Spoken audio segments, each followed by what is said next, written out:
Hi friends, welcome to our channel. RRB RPF కానిస్టేబుల్కి సంబంధించి full grand test అయితే live వీడియోలో కండక్ట్ చేయడం జరిగింది. సో రాబోయే ఆర్పీఎఫ్ కానిస్టేబుల్ ఎగ్జామ్ రాసే ప్రతి ఒక్కరు కూడా ఈ టెస్ట్ అయితే రాయాలి. ఈ టెస్ట్ రాసాక మీకు స్కోర్ ఎంత వస్తుందో తెలుస్తుంది. అదేవిధంగా మీరు ఎగ్జామ్ రాస్తున్నప్పుడు చేసే మిస్టేక్స్ అయితే తెలుస్తాయి. ఓవరాల్గా చెప్పాలంటే మీ యొక్క సత్తా, టాలెంట్ అనేది ఎక్కడైతే తెలిసిపోతుంది. కాబట్టి ప్రతి ఒక్కరు కూడా ఈ టెస్ట్ రాయండి. ఒకవేళ ఏమైనా మిస్టేక్స్ ఉన్నట్లయితే వాటిని తక్కువ టైంలోనే ఇంప్రూవ్ చేసుకొని ఫైనల్ ఎగ్జామ్లో ఎక్కువ స్కోర్ చేయొచ్చు. కాబట్టి ప్రతి ఒక్కరు కూడా ఈ టెస్ట్ రాసి మీ యొక్క స్కోర్ని కింద లైవ్లో కామెంట్ చేయండి. ఓకే, ఇక వీడియో అయితే మొదలు పెడదాం. వీడియోలోకి వెళ్ళే ముందు ప్రతి క్వశ్చన్ చదువుతాను, మీరు ఆన్సర్ అయితే లైవ్లో కామెంట్ చేయాలి. ఓకేనా? ఫస్ట్ క్వశ్చన్, కిరణజన్య సంయోగ క్రియకు అవసరమైన కాంతి శక్తిని ట్రాప్ చేయడానికి సహాయపడే మూలకాన్ని గుర్తించండి. ఎస్, కెరోటినాయిడ్ అండి. Carotenoid correct answer. మనకి కెరోటినాయిడ్స్ అంటే పిగ్మెంట్స్ అంటారు కదా, ఇవి మనకి కిరణజన్య సంయోగక్రియకు ఎంతో అవసరం అవుతాయి అన్నమాట.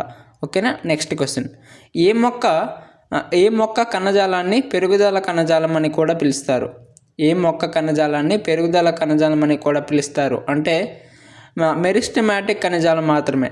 ఓకేనా? మెరిస్టమాటిక్ కణజాలాన్ని పెరుగుదల కణజాలం అని పిలుస్తారు. ఈ కణజాలం మనకి మొక్క పెరగడానికి అయితే ఉపయోగపడుతుందండి.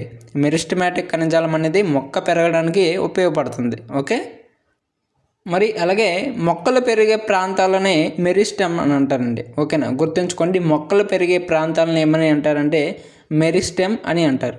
ఓకే, ఇది ఇంపార్టెంట్. నెక్స్ట్ వన్, భారత రాజ్యాంగాన్ని రాజ్యాంగ సభ ఆమోదించింది ఎప్పుడు?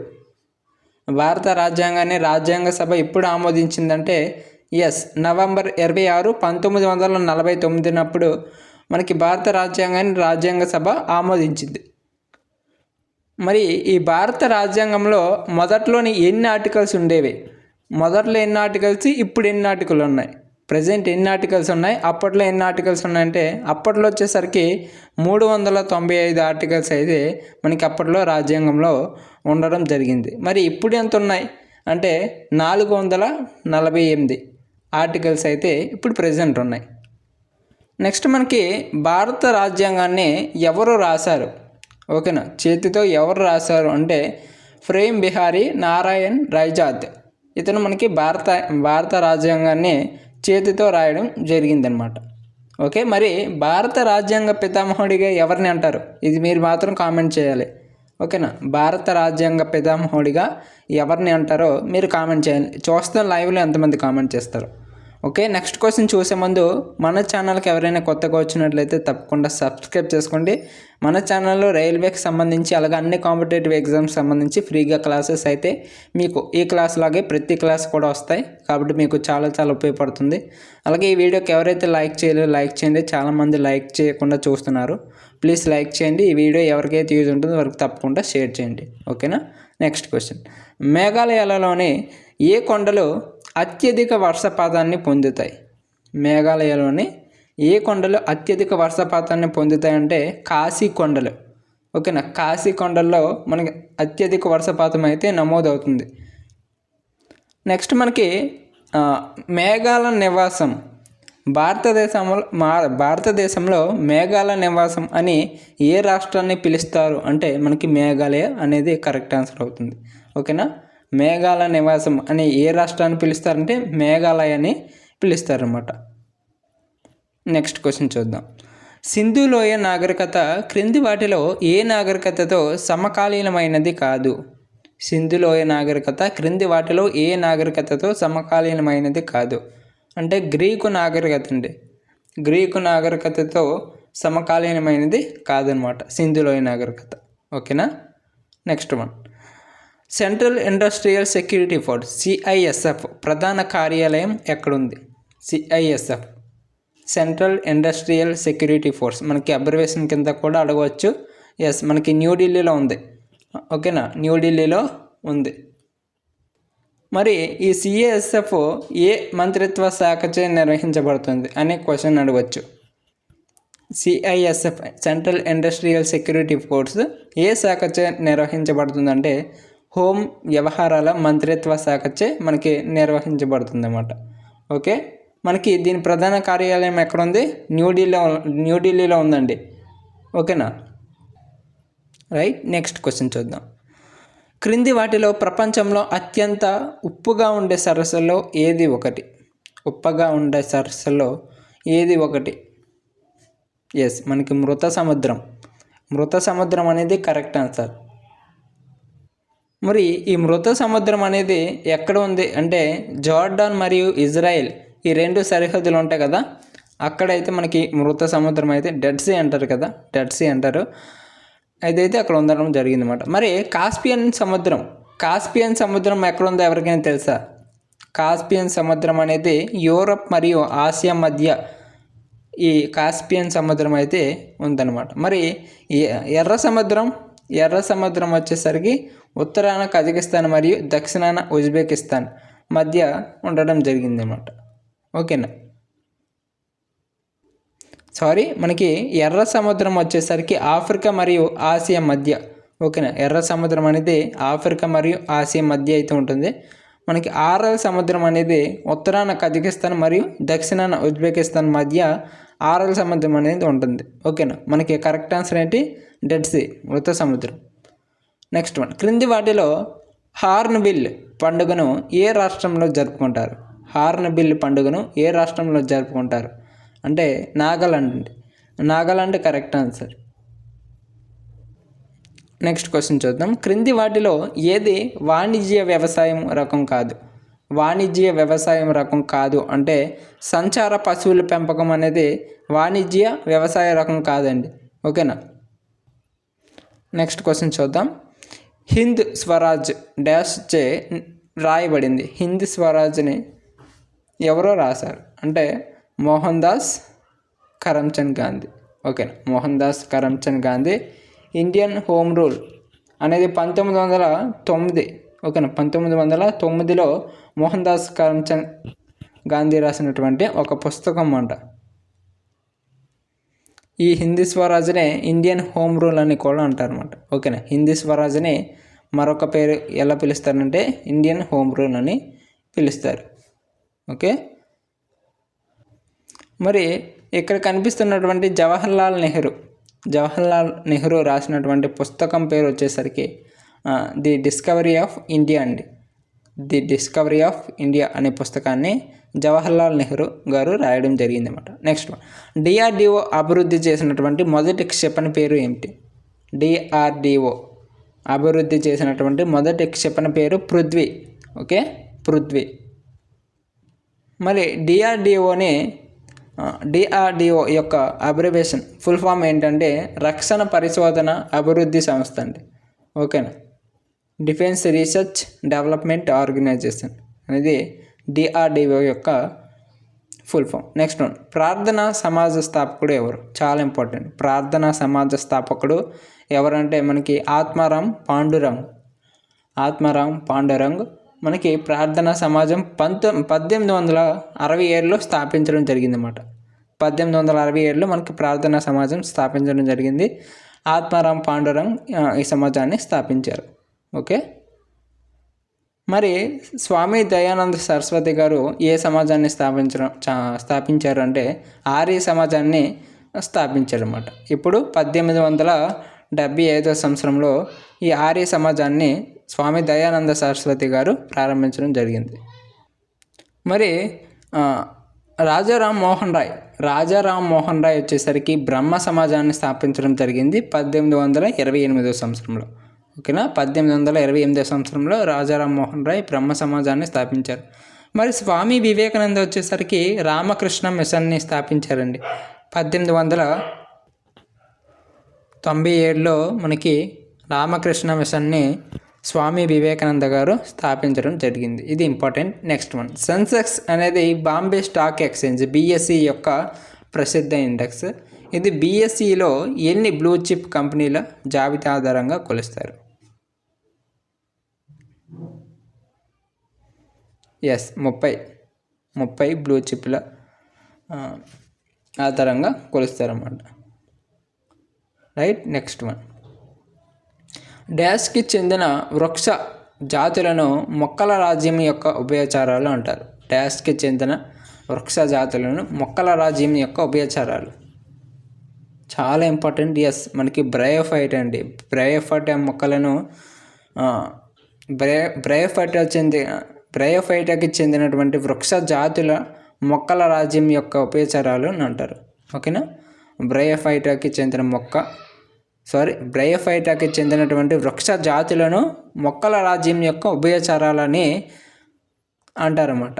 ఓకే, చాలా ఇంపార్టెంట్, గుర్తుంచుకోండి. సైన్స్ నుండి ఈ బిట్ రావడానికి అవకాశాలు అయితే ఉన్నాయి. Okay, next one. హరప్పా సంస్కృతి యొక్క తూర్పు సరిహద్దు క్రింది వాటిలో దేని ద్వారా సూచించబడుతుంది?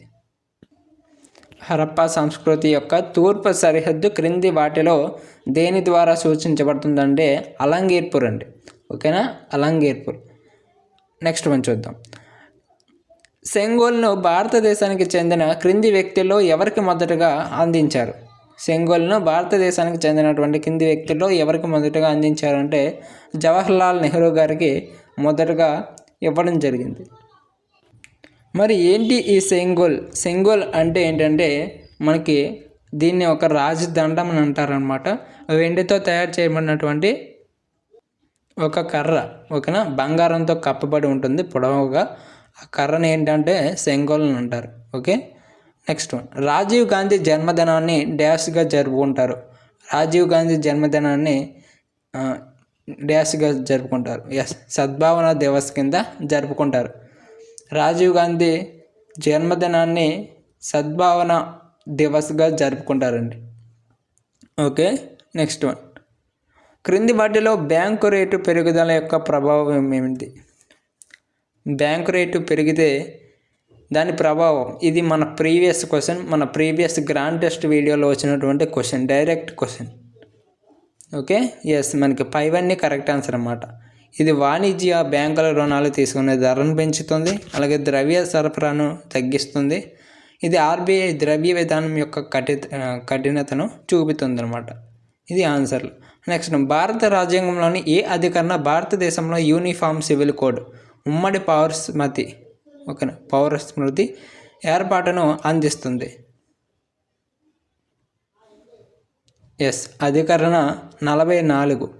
భారత రాజ్యాంగంలోని అధికరణ 44 భారతదేశంలో యూనిఫామ్ సివిల్ కోడ్ ఏర్పాటును అందిస్తుంది అన్నమాట. Right, next one. భౌతిక శాస్త్రంలో నోబెల్ బహుమతి పొందిన మొదటి వ్యక్తి. చాలా ఈజీ క్వశ్చన్. భౌతిక శాస్త్రంలో మనకి ఫిజిక్స్లో నోబెల్ బహుమతి పొందినటువంటి మొదటి వ్యక్తి ఎవరంటే Wilhelm Conrad Roentgen. Wilhelm Conrad Roentgen. ఇతనికి మనకి 1901లో అప్పట్లో మనకి నోబెల్ బహుమతిని ఇవ్వడం జరిగింది అన్నమాట. నెక్స్ట్, క్రింది వాటిలో అండమాన్ మరియు నికోబార్ దీవులలో ఎత్తైన శిఖరం ఏది? అండమాన్ మరియు నికోబార్ దీవులలో ఎత్తైన శిఖరం ఏంటంటే సాడిల్ పీక్ అనేది భారతదేశంలోనే అండమాన్ మరియు నికోబార్ దీవుల్లో ఎత్తైన శిఖరం అండి. Okay, next one. అందించిన పథకం ఆధారంగా భారత రాజ్యాంగంలోని కేంద్రం మరియు రాష్ట్రాల మధ్య అధికారాల పంపిణీ క్రింది వాటిలో ఏది? ఎస్, భారత ప్రభుత్వ చట్టం 1935. ఓకేనా, నెక్స్ట్ వన్. క్రమం తప్పకుండా దారిద్ర్య రేఖలోకి మరియు బయటకు వెళ్ళే వ్యక్తుల కోసం ఉపయోగించే పదం ఏమిటి? క్రమం తప్పకుండా దారిద్ర్య రేఖలోకి మరియు బయటకు వెళ్ళే వ్యక్తుల కోసం ఉపయోగించే పదం ఏంటి అంటే మతన పేద అండి. మతన పేద అని పిలుస్తారన్నమాట. Okay, next one. ప్రపంచ పారా అథ్లెటిక్స్ ఛాంపియన్షిప్ ఎక్కడ జరుగుతోంది? మే 2024. ప్రపంచ పారా అథ్లెటిక్స్ ఛాంపియన్షిప్. ఎస్, మనకి కోబ్ జపాన్లో ఉన్నటువంటి కోబ్లో ప్రపంచ పారా అథ్లెటిక్స్ ఛాంపియన్షిప్లు జరుగుతుందన్నమాట. Next one. డాష్ 10వ సిక్కు గురువు. అతని తండ్రి మరియు 9వ సిక్కు గురువు తేజ్ బహదూర్ ఔరంగజేబ్ చేత ఉరితీయబడ్డారు. ఎస్, మనకి గురు గోవింద్ సింగ్ అండి. గురు గోవింద్ సింగ్ 10వ సిక్కు గురువు. అతని తండ్రి మరియు 9వ సిక్కు గురువు తేజ్ బహదూర్ ఔరంగజేబు చేత ఉరి తీయబడ్డారు అన్నమాట. నెక్స్ట్ వన్, భూమి యొక్క ఖండాంతర ద్రవ్యరాశి యొక్క ప్రధాన ఖనిజ భాగాలలో క్రింది వాటిలో ఏది ఒకటి? సిలికా అండి. సిలికా అనేది correct answer. Okay, next one, dash ఒకే ఈవెంట్లో వరుసగా 4 ఒలింపిక్ బంగారు పతకాలు సాధించినటువంటి కొత్త తరం ఆటగాడిగా నిలిచారు. అతను ఎవరంటే మైకేల్ ఫెల్ప్స్ అనే అతను ఒక ఈవెంట్లో వరుసగా 4 ఒలింపిక్ బంగారు పతకాలు అయితే సాధించడం జరిగిందనమాట. ఓకే, మరి ఏ ఆటలో ఈ పథకాలు అనేవి సాధించాడు అంటే స్విమ్మింగ్ అండి. స్విమ్మింగ్లో మనకి ఈ పథకాలు అయితే సాధించడం జరిగింది అన్నమాట. Next one, straight from the art అనేది క్రింది ప్రముఖ వ్యక్తుల్లో ఎవరి ఆత్మకథ? స్ట్రైట్ ఫ్రమ్ ది హార్ట్ అనే ప్రముఖ వ్యక్తుల్లో ఎవరి ఆత్మకథ అంటే కపిల్ దేవ్ యొక్క ఆత్మకథ. ఓకేనా, కపిల్ దేవ్ యొక్క ఆత్మకథ. ఇతను మన మాజీ క్రికెటర్ కదా. ఇది యొక్క ఆత్మకథని ఏంటంటే స్ట్రైట్ ఫ్రమ్ ది హార్ట్ అని అంటారు. నెక్స్ట్ వన్, క్రింది వాటిలో ఏ రాష్ట్రం 3 పొరుగు దేశాలతో తన సరిహద్దును పంచుకుంటుంది? పశ్చిమ బెంగాల్ అండి. పశ్చిమ బెంగాల్ అనేది 3 పొరుగు దేశాలతో తన సరిహద్దును పంచుకుంటుంది అన్నమాట. మరి అవి ఏంటి అంటే తూర్పున బంగ్లాదేశ్, ఉత్తరాన నేపాల్, అలాగే ఈశాన్యంలో భూటాన్. రైట్, నెక్స్ట్ వన్ చూద్దాం. గ్రామీణ ఉపాధి కల్పన కార్యక్రమం REGP డాష్లో ప్రారంభించబడింది. 1995 ఏప్రిల్ 1న మనకి khadi village industry commission KVIC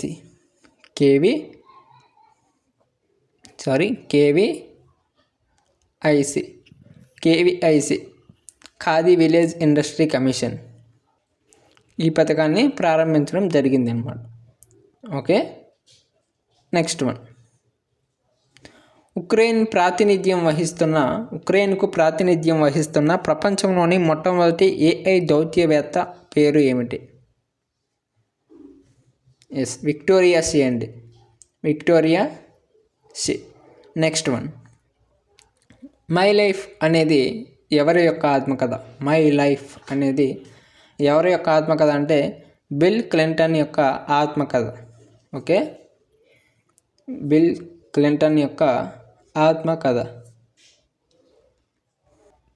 మరి హిల్లరీ క్లింటన్ యొక్క ఆత్మకథ ఏంటంటే వాట్ హ్యాపెన్ అనేది హిల్లరీ క్లింటన్ యొక్క ఆత్మకథ. మరి డాక్టర్ APJ అబ్దుల్ కలాం యొక్క పుస్తకాలు ఏంటంటే వింగ్స్ ఆఫ్ ఫైర్ అనేది డాక్టర్ APJ అబ్దుల్ కలాంకి చెందింది అనమాట. రైట్, నెక్స్ట్ వన్, క్రింది వాటిలో సోమనాథ్ ఆలయం ఏ రాష్ట్రంలో ఉంది? గుజరాత్లో సోమనాథ్ ఆలయం అనేది ఉందండి. నెక్స్ట్ వన్, మొదటి ఆధునిక ఒలింపిక్ క్రీడలు డాష్ సంవత్సరంలో జరిగాయి? 1896 సంవత్సరంలో జరిగాయి. 1896 సంవత్సరంలో జరిగాయి. నెక్స్ట్ వన్, UPI లాంటి తక్షణ చెల్లింపు వ్యవస్థ అభివృద్ధి చేయాలని NPCI ఇంటర్నేషనల్తో ఏ దేశం భాగస్వామిగా ఉంది? నమీబియా అండి. నమీబియాతో భాగస్వామ్యం కలిగి ఉంది. నెక్స్ట్ వన్, భారత రాజ్యాంగంలోని ఏ ఆర్టికల్ టైటిల్ రద్దు గురించి మాట్లాడుతుంది? అంటే ఆర్టికల్ 18. ఆర్టికల్ 18 బిరుదుల రద్దు గురించి తెలియజేస్తుంది అన్నమాట. ఓకే, నెక్స్ట్ వన్, ప్రాచీన భారతదేశంలో ఎన్ని మహాజనపదాలు ఉన్నాయి? ఏంటంటే 16 అండి. 16 ఉన్నాయి. మరి అవి ఏంటి అంటే కాశీ, కోసల, అంగ, ఓకేనా, మగధ, వజ్జి, మల్ల చెడి, వత్స, కురు, పాంచాల, మత్స్య, సూరసేన, అశాక, అవంతి, గాంధార, కాంబోజ. ఇవన్నీ కూడా ప్రాచీన భారతదేశంలో ఉన్నటువంటి మహాజానపదాలు. Okay, next one. హిందూ మహాసముద్రం ప్రపంచంలోని డాష్ సముద్రం. ఎస్, 3వ అతిపెద్ద సముద్రం అండి. హిందూ మహాసముద్రం ప్రపంచంలోనే 3వ అతిపెద్ద సముద్రం అన్నమాట. ఓకేనా, నెక్స్ట్ క్వశ్చన్ చూద్దాం. క్రింది వాటిలో ఏ రోజును మానవ హక్కుల దినోత్సవంగా పాటిస్తారు? డిసెంబర్ 10వ తారీఖున మానవ హక్కుల దినోత్సవం. ఓకేనా, మానవ హక్కుల దినోత్సవంగా పాటిస్తారు అన్నమాట. సున్నపరాయి కింది వాటిలో దేనికి ఉదాహరణ? సున్నపరాయి కింది వాటిలో దేనికి ఉదాహరణ అంటే అవక్షేపణ శిల. అవక్షేపణ శిలకి ఒక ఉదాహరణ ఏంటంటే సున్నపరాయి. ఓకేనా, ఇది ఒక కార్బొనేట్ అండి.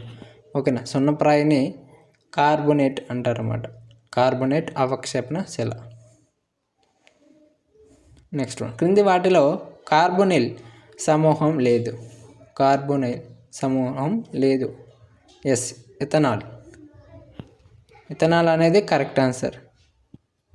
క్రింది వాటిలో ఏది పర్వత శ్రేణి యువమాడత పర్వతాలను కలిగి ఉంది? క్రింది వాటిలో ఏది పర్వత శ్రేణి యువమాడత పర్వతాలను కలిగి ఉంది? ఎస్, మనకి ఆల్ప్స్ పర్వత శ్రేణి అండి. ఆల్ప్స్ పర్వత శ్రేణి యువమాడత పర్వతాలను కలిగి ఉంది. నెక్స్ట్, LAC వాస్తవ నియంత్రణ రేఖ భారతదేశం మరియు డాష్ మధ్య సమర్థవంతమైన సరిహద్దు. LAC. ఎస్, మనకి చైనా.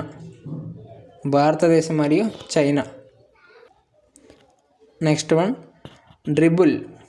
డ్రిబుల్ అనే పదాన్ని ఏ క్రీడలో ఉపయోగిస్తారు? ఎస్, బాస్కెట్బాల్లో ఉపయోగిస్తారండి. డ్రిబుల్ అనే పదాన్ని బాస్కెట్బాల్లో ఉపయోగిస్తారు. Next one. ప్రవర్తన నియమం ప్రకారం ఏమవుతుందంటే పరావర్తన కోణం ఎల్లప్పుడూ సమానంగా ఉంటాయి. పరావర్తన నియమం ప్రకారం పతన కోణం మరియు పరావర్తన కోణం ఎప్పుడు కూడా సమానంగా ఉంటాయి. Next one. క్రింది ఏ సంవత్సరంలో మహాత్మా గాంధీ సత్యాగ్రహ ఆశ్రమాన్ని స్థాపించారు? మహాత్మా గాంధీ సత్యాగ్రహ ఆశ్రమాన్ని ఎప్పుడు స్థాపించారంటే 1915 అండి. 1915 స్థాపించడం జరిగింది. Next one. పౌరసత్వ సవరణ చట్టం భారత రాజ్యాంగంలోని ఈ క్రింది భాగాలలో దేనికి కిందకు వస్తుంది? దేని కిందకు వస్తుందంటే పార్ట్ 2 కిందకి వస్తుంది. పార్ట్ 2 కిందకి పౌరసత్వ చట్టం వస్తుంది. మరి ఈ చట్టం ఎన్నిసార్లు సవరించబడింది అనేది ఎవరికైనా తెలుసా? పౌరసత్వ సవరణ చట్టం అనేది ఎన్నిసార్లు సవరించబడింది అంటే 7 సార్లు సవరించబడడం జరిగింది. Okay, next. వాషింగ్ సోడా యొక్క ఒక ఫార్ములా యూనిట్లో డాష్ నీటి అణువులు ఉంటాయి. మోస్ట్ ఇంపార్టెంట్ సైన్స్ నుండి వాషింగ్ సోడా యొక్క ఒకే ఫార్ములాలో ఒక ఫార్ములా యూనిట్లో ఎన్ని నీటి అణువులు ఉంటాయంటే 10 ఉంటాయండి. ఓకేనా, 10 ఉంటాయి. ఫార్ములా ఏంటంటే Na2CO3 10H2O. ఇది మనకి వాషింగ్ సోడా యొక్క ఫార్ములా. ఓకేనా, నెక్స్ట్ వన్. భారత్ చైనా సరిహద్దును ఎన్ని రకాలుగా విభజించారు? ఇండియా మరియు చైనా యొక్క సరిహద్దును ఎన్ని రకాలుగా విభజించారంటే 3 రకాలుగా విభజించారు అన్నమాట. 3 రకాలుగా విభజించడం జరిగింది. Next one. మొదటి నో స్మోకింగ్ డేను ఎప్పుడు జరుపుకుంటారు? మొదటి నో స్మోకింగ్ డేను ఎప్పుడు జరుపుకుంటారు అంటే 1984 సంవత్సరంలో మొదటి స్మోకింగ్ డేను జరుపుకుంటారండి. ఓకే, ఇవి మరి క్వశ్చన్స్. మీకు టోటల్గా 50 క్వశ్చన్స్ అయితే ఈ టెస్ట్ ద్వారా చేయడం జరిగిందన్నమాట. ఇది మనకి 13వ గ్రాండ్ టెస్ట్. ఓకేనా, 13వ గ్రాండ్ టెస్ట్. ఇప్పటి వరకు మన ఛానల్లో 12 టెస్టులు అయితే కండక్ట్ చేసాం. ఇది 13వ టెస్ట్. కాబట్టి ప్రతి ఒక్కరు కూడా ఈ టెస్ట్లు అయితే ఎగ్జామ్ ముందు రాయండి, ఎందుకంటే చాలా చాలా ఇంపార్టెంట్. ఓకేనా?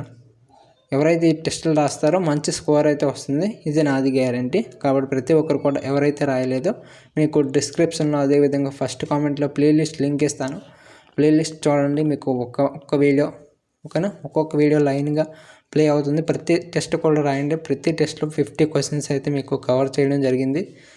మరి ఇంపార్టెంట్ ఏంటంటే మీకు ఈ టెస్ట్లో ఎన్ని 50కి ఆఫ్ ఓకేనా, 50కి ఎన్ని వచ్చాయో మీరు కామెంట్ చేయండి. ఓకేనా, మీ యొక్క స్కోర్ని కింద కామెంట్ చేయండి. ఓకేనా, ఎవరికైతే ఈ పీడిఎఫ్ కావాలో మన వాట్సాప్ గ్రూప్లో ఉంటే జాయిన్ అయితే మీకు పీడిఎఫ్ ఇస్తాను. వాట్సాప్ గ్రూప్ లింక్ అయితే ఫస్ట్ కామెంట్లో పిన్ చేసి ఉంటుంది, ప్రతి ఒక్కరు కూడా వెళ్ళి డౌన్లోడ్ చేసుకోండి. ఇది మరి వీడియో. ఇంకా వీడియోకి చాలామంది లైక్ చేయకుండా చూస్తున్నారు, ప్లీజ్ చిన్న లైక్ చేయండి. మీకోసం గంటల తరబడి అయితే ఈ వీడియో చేయడం జరుగుతుందన్నమాట. ప్లీజ్ అలాగే ఈ వీడియో మీ ఫ్రెండ్స్కి షేర్ చేయండి. ఛానల్ కొత్తగా వస్తే సబ్స్క్రైబ్ చేసుకోండి. నెక్స్ట్ గ్రూప్ డి ఎన్టీపీసీకి అయితే క్లాసెస్ అయితే వస్తాయి. ఇక అగ్నిపథ, ఆర్మీ, నేవీ, ఎయిర్ ఫోర్స్ ఇలా ప్రతి వాటికి ఉంటాయి, అన్ని ఎగ్జామ్స్కి, కాంపిటేటివ్ అన్ని ఎగ్జామ్స్కి. కాబట్టి కింద బ్లాక్ కలర్లో సబ్స్క్రైబ్ బటన్ ఉంటుంది, సబ్స్క్రైబ్ చేసుకొని సపోర్ట్ చేయండి. ఓకేనా, థ్యాంక్ యూ.